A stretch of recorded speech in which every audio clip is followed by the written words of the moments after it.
A word for you from Colossians chapter 3, verse 1. If then you were raised with Christ, seek those things which are above where Christ is, sitting at the right hand of God. Paul has been developing an argument over here. It's God's argument to sinful man whom he has redeemed, to make them to understand what salvation is all about and what he has done for us. Because if you don't know what God has done for you, you can't appreciate it and walk in the power of it. Last time we looked at the fact that Paul has just said, you have died. He says in chapter 2, verse 20, therefore, if you died with Christ.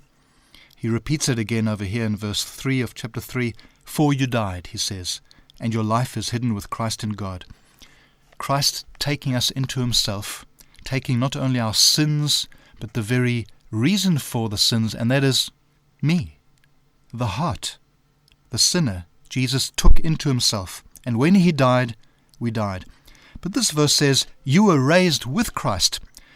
That goes on to say that all that happened to him happened to us, including resurrection. Now, it is a mystical understanding of it in the sense that this is also symbolism.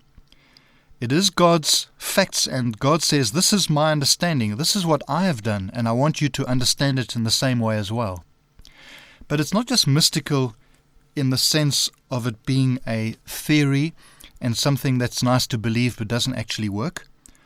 Paul makes practical sense out of it, and he immediately launches into the putting to death of sin in verse 5. He says, therefore put to death whatever's on earth. And he can say that because he has said, look, if you have died with Christ, and if you have risen with him, therefore this is the way to live. This is the heavenly pattern by which you are now enabled to live.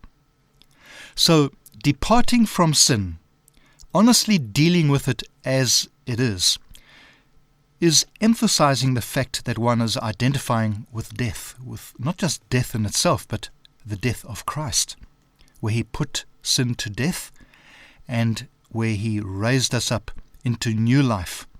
And that means that he puts heaven's pattern into your heart. He puts his Holy Spirit. It's an exchange, taken into himself our sins and puts into us his heavenly life.